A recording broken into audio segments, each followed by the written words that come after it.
I don't have a lot of trimming to do on this little piece of cake. I'm just going to even up a couple of sides.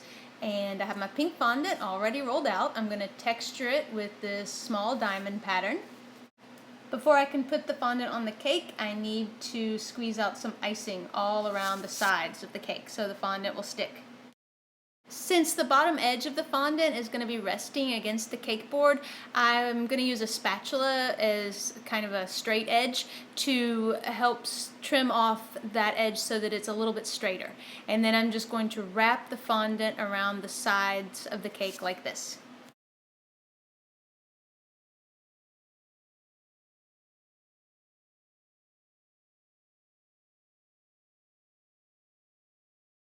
And I'm going to need to add a little bit more icing there so that the fondant will stick to the cake better. And I'm going to use these handy little scissors to trim off where there's an overlap there of fondant.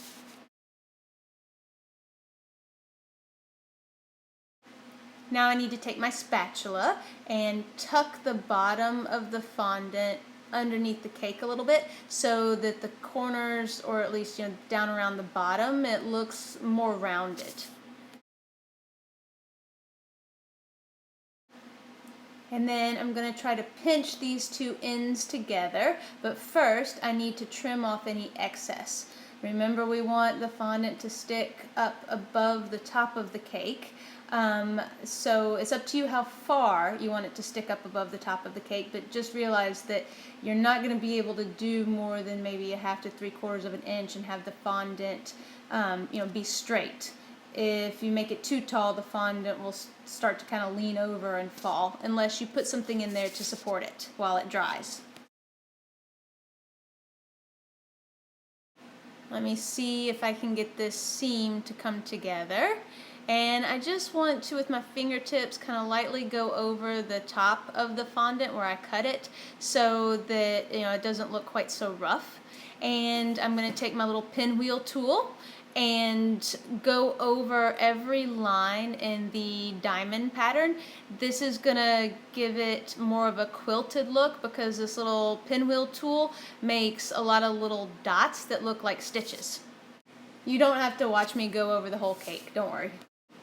To cover up the exposed cake at the top there, I'm just going to roll out a small piece of the pink fondant and just kind of trim it to fit. I'm really eyeballing it here. It's not very precise. And just stick it down in there, attach it with some icing. I'm going to use this mold to make straps for the tote bag.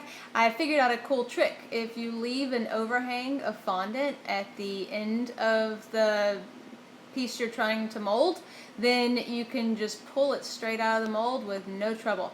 Remember, with these molds, you're going to take your fondant and just mush it into the cavity.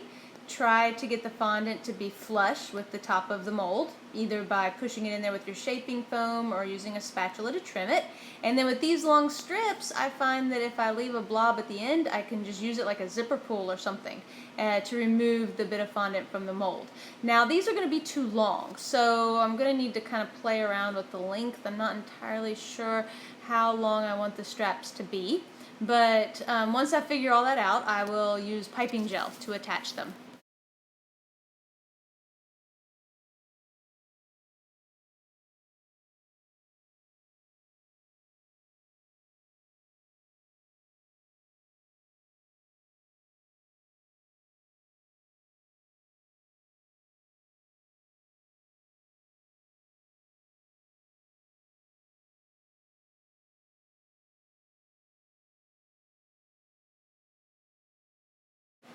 And then to help finish off the cake where the straps are attached, I'm going to mold some of these little button flowers to go on the ends. You're going to need 4 of these.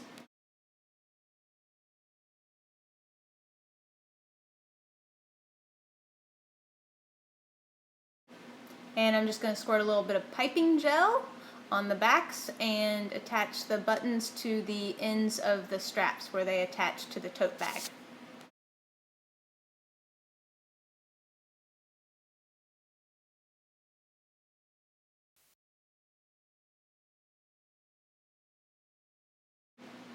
I thought it would be really cute to have like a monogram on the front of the tote bag, and I thought it would be pretty easy to make letters from just rolling a really long and very thin strip of fondant and then forming the letters out of, just pieces of it. It wasn't quite as easy as I thought it would be, and it didn't look as cute as I thought it would look, but it's done now. And if your initials are SHF, then this might be your mini tote bag cake. Don't forget to dust the whole thing with Super Pearl.